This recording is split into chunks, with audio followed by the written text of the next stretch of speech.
wanted to, but I didn't think I was actually capable of doing it. I fought him because that was what I always did when backed into a corner.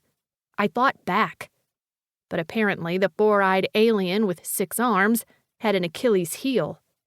Using the pipe I'd managed to wrench from the bed frame, I'd smacked him right in the jaw, and he'd gone down like a ton of bricks.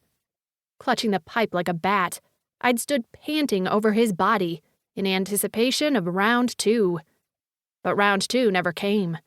Instead, his furry minions had run in and chattered in horror as I stood chained to the wall of the docked spacecraft. After that, well, there wasn't a second chance to be sold to a nicer alien in this galaxy.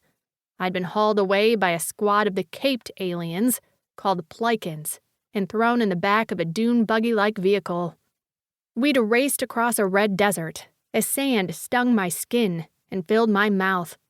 My hands were chained to the roll bar, so I was stuck, and eventually just closed my eyes and mouth, hoping like hell my nose remained clear so I didn't suffocate. A day ago, I'd been in my 1-bedroom apartment in Baltimore, sinking into my sheets after a long day of secretarial work, followed by a lonely dinner for 1. When I woke up, I was on a spaceship, for real, with dolphin-faced, one-eyed aliens watching me. When we docked, it was on this dry, dusty-ass planet where I'd promptly been sold to old Four Eyes as a... Well, I wasn't sure what my role was supposed to have been. I just knew I didn't want it. I didn't want any of this. My life wasn't roses back on Earth, but at least it was mine. I'd overcome a hell of a lot to have what little I did, and it'd been snatched from me in my sleep. What a bitch. I rattled my chains and received a smack on the thigh from the Plycan next to me with the flat of a blade. I hissed at the pain and glared at him, but quickly had to close my eyes as a gust of sand blew into my face. I hated these caped guys. They were scary as hell, but hadn't hurt me too badly yet. Just some rough handling, although bruises were already blooming on my arms. Before I'd arrived, the dolphin aliens had implanted a translator device behind my ear so I could understand the Plycan's language, which was why I listened closely when the 4 of them started talking about our destination. They're going to tear her apart down there. Commander said to give her a weapon and make it last. The guards were promised a show.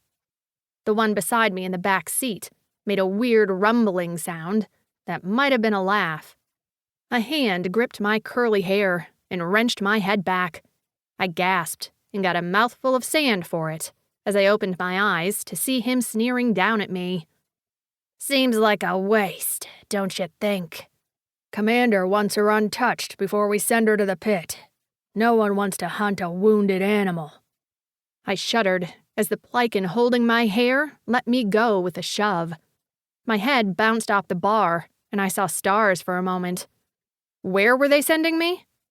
They mentioned guards, which gave me flashbacks to the few months I'd spent behind bars on a theft conviction. Not one of my finer moments, but I'd been desperate. Honestly, desperation felt a little like my life theme, and I was over it. We drove for what felt like an hour, but could have been drastically longer or shorter.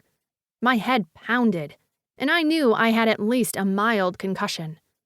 By now I could see nothing but red sand in either direction.